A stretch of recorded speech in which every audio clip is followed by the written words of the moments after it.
Durante décadas se han llevado a cabo experimentos militares con seres humanos. En estos se han probado drogas, modificaciones genéticas, así como el sometimiento a torturas, con la justificación de buscar avances médicos. Podríamos citar algunos, como el caso de la Unidad 731.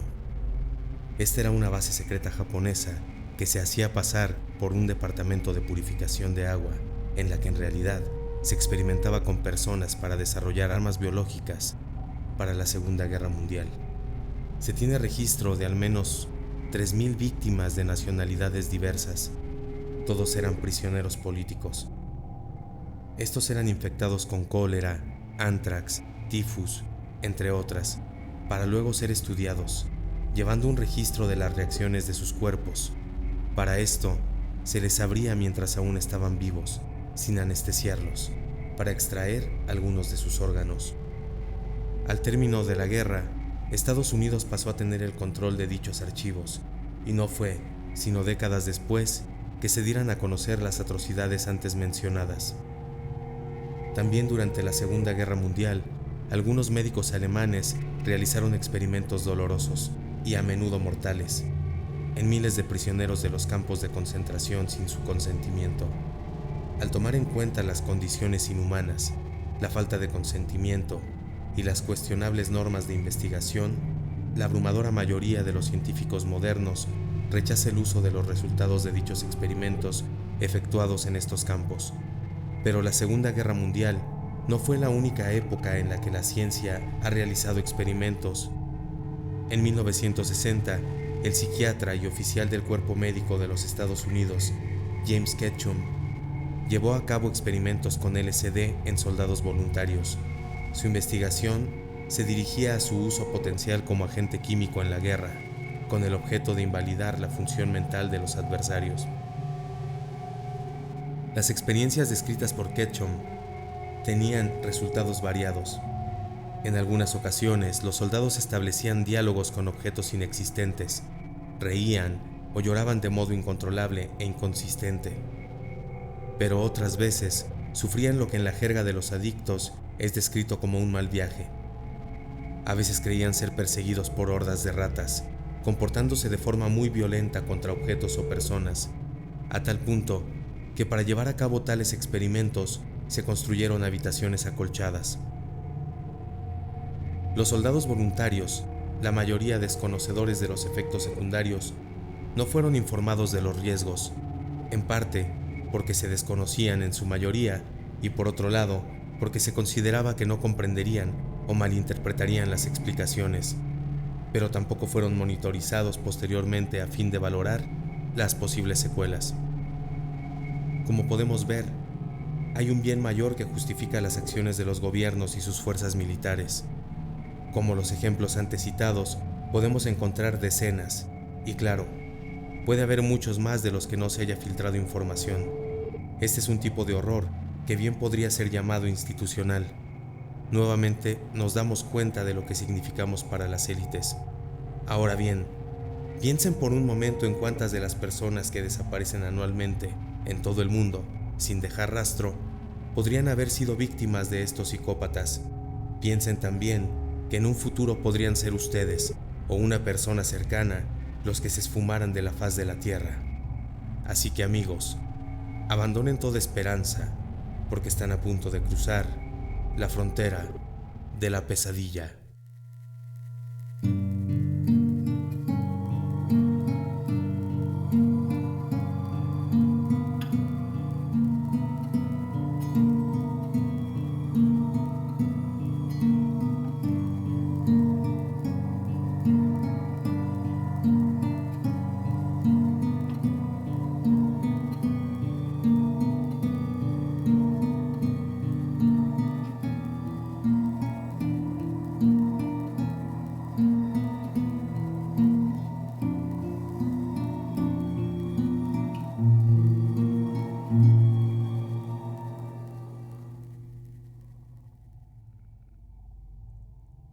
A finales de los 40, científicos rusos mantuvieron a 5 personas despiertas durante 15 días, utilizando un estimulante basado en gas.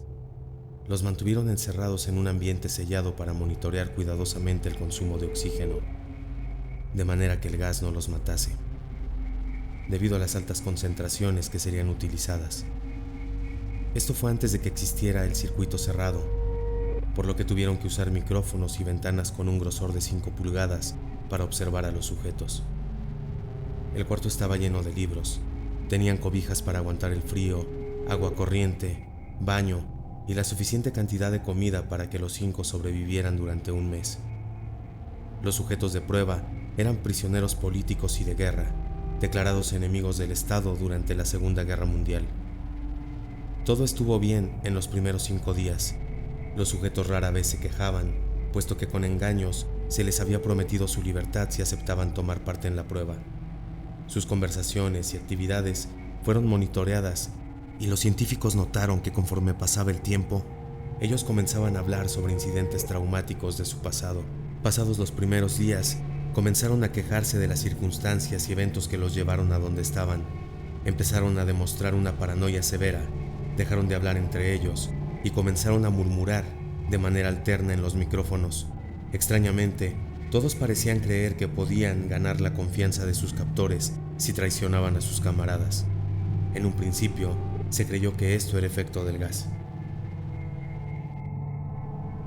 Después de 9 días, el primero de ellos comenzó a gritar. Corría por todo el cuarto desgarrándose la garganta. Estos arranques duraban hasta 3 horas.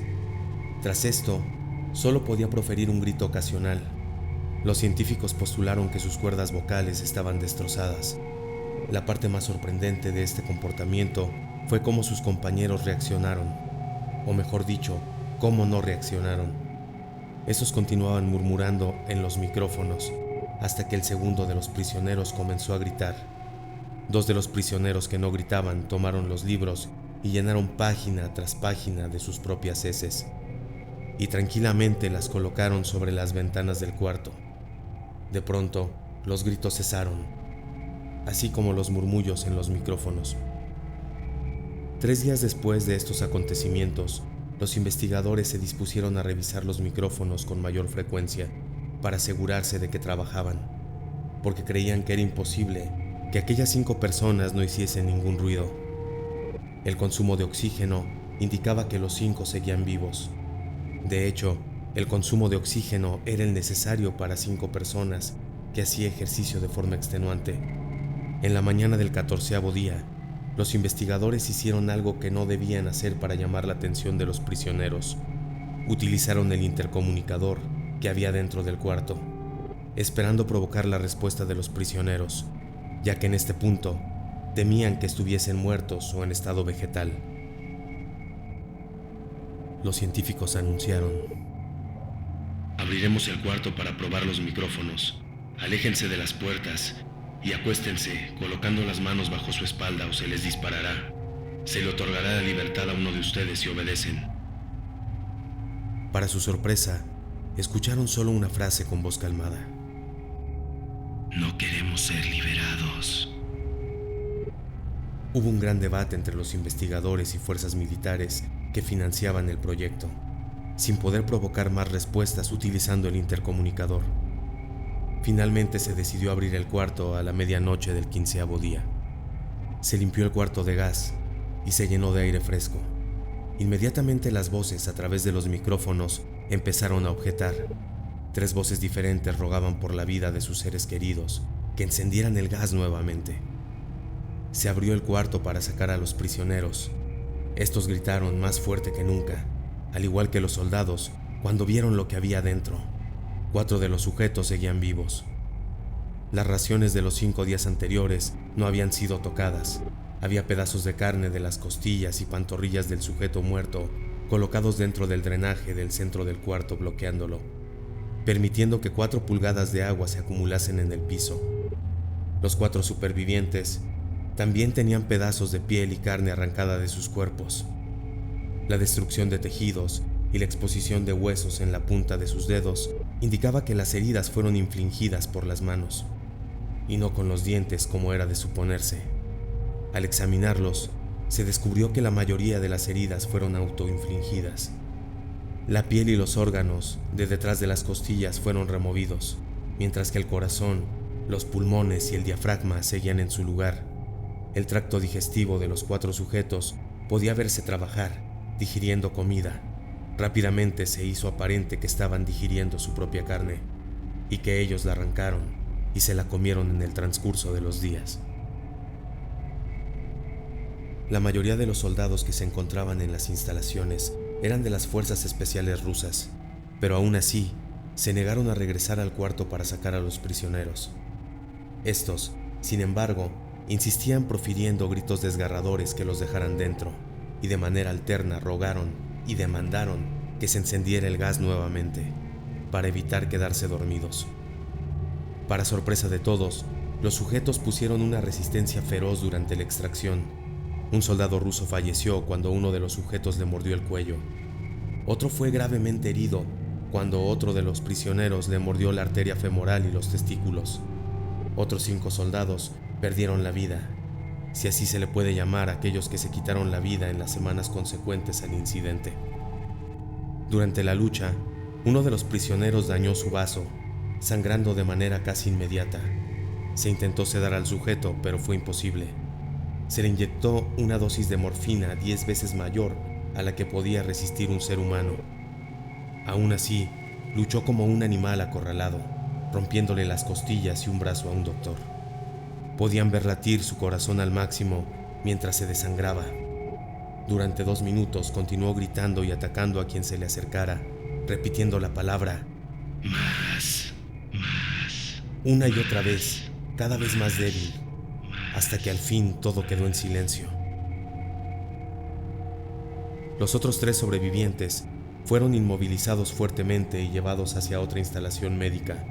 2 de ellos, que conservaban sus cuerdas vocales intactas, demandaban continuamente que se les administrara más gas para así poder permanecer despiertos. El más herido de los sujetos fue llevado al quirófano que había en las instalaciones.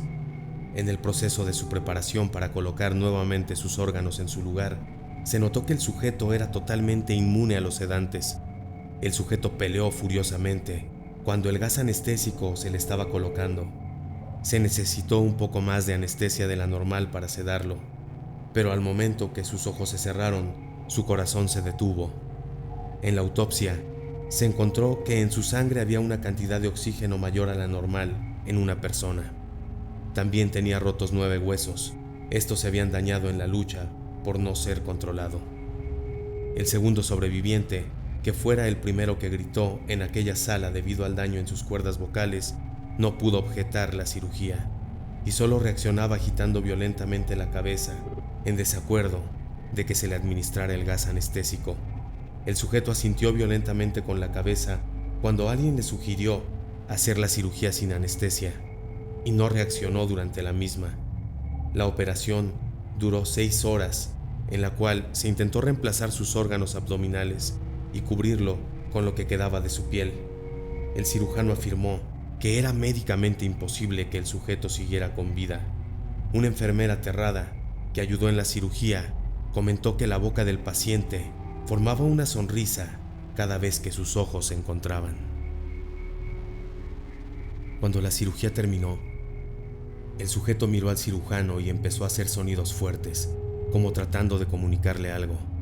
Asumiendo que esto era de gran importancia, el cirujano le entregó un papel y una pluma para que el paciente pudiera comunicarse. «Sigue cortando», escribió el sujeto. Se le hizo la misma cirugía, sin anestesia, como a los otros 2 sujetos. Se le tuvo que inyectar un inmovilizador, ya que estos no paraban de reír, y era imposible realizar la operación. Una vez paralizados, solo podían interactuar con sus ojos. En el momento en que pudieron hablar nuevamente, exigieron una vez más el gas estimulante. Los investigadores trataron de averiguar por qué se lastimaron de esa forma a sí mismos y por qué querían el gas nuevamente. La única respuesta fue: «Debo permanecer despierto». Cuando los sujetos estuvieron estables, los devolvieron al cuarto para esperar su destino. Los investigadores, enfrentando la furia de sus benefactores militares, por haber fallado en los objetivos del proyecto, consideraron finar a los prisioneros. El comandante, un ex KGB, vio potencial en el proyecto y en su lugar decidió ver qué pasaría si ponían el gas nuevamente. Los científicos se negaron rotundamente, pero al final tuvieron que aceptar. Cuando eran preparados para meterlos en la sala que sellarían nuevamente, los prisioneros fueron conectados a un monitor EEG para medir los impulsos eléctricos de su cerebro. Para sorpresa de todos, los tres dejaron de pelear en el momento en que se dieron cuenta que se les suministraría de nuevo el gas. En este momento era obvio que los tres estaban haciendo un gran esfuerzo por mantenerse despiertos. Uno de los prisioneros estaba murmurando una canción.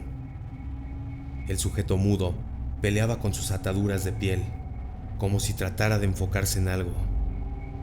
El último sujeto mantenía su cabeza en la almohada y parpadeaba rápidamente, siendo este el primero al que se le puso el EEG.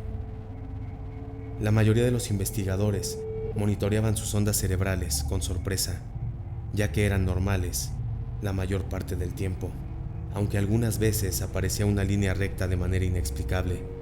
Parecía que repentinamente sufrían de muerte cerebral. Mientras analizaban los datos, una enfermera notó que los ojos del sujeto se cerraron.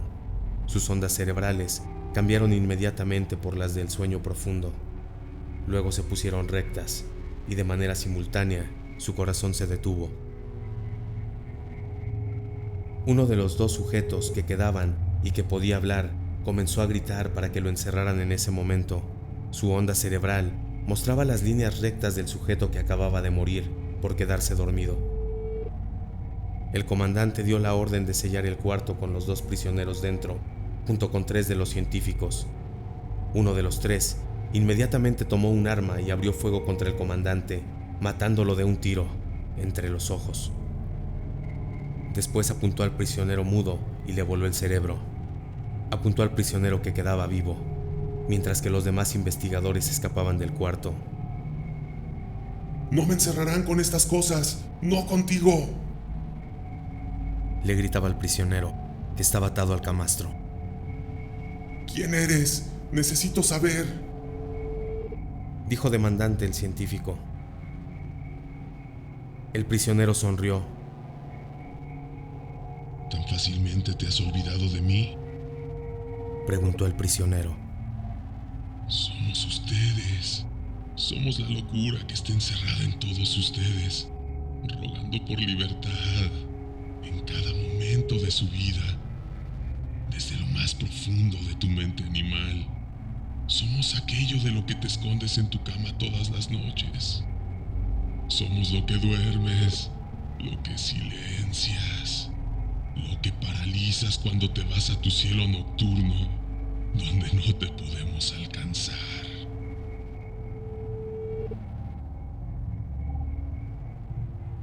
¿Cuánto desconocemos de instituciones de gobierno y grandes corporativos multinacionales que de manera global deciden nuestro futuro? ¿Cuáles serán sus verdaderos y oscuros objetivos? ¿En realidad somos importantes para ellos? ¿O solo representamos un recurso más para obtener sus resultados? Estas son apenas algunas de las dudas que nos invadieron durante la contingencia que recientemente asoló el planeta. Nuestra vida cambió bruscamente y en el encierro tuvimos demasiado tiempo libre para pensar en cuestiones que parecían extrañas. De alguna manera nos vimos vulnerables ante un enemigo invisible y de las entrañas del Internet surgieron teorías que llevarían a la historia de la que fuimos testigos el día de hoy a ser un simple ensayo del gran despliegue científico y gubernamental que nos obligó a seguir medidas que solo habíamos visto en historias apocalípticas. Siempre recordemos que la historia es cíclica y que el arma más grande de los poderosos es nuestra muy corta memoria. Como pudieron escuchar en el episodio de hoy, se ha experimentado hasta el cansancio con personas que muchas veces fueron obligadas a participar en estos experimentos, otras que lo hicieron por desconocimiento y algunas que lo han hecho por dinero. En ese sentido, es recomendable dudar un poco de todo y de todos. Ser conscientes de que cuando por los medios de comunicación se anuncia un avance científico, este antes pudo tener un alto costo o probablemente lo vaya a tener y seamos nosotros quienes tengamos que pagarlo, colocándonos en la línea que divide el mundo de lo real, de la frontera, de la pesadilla.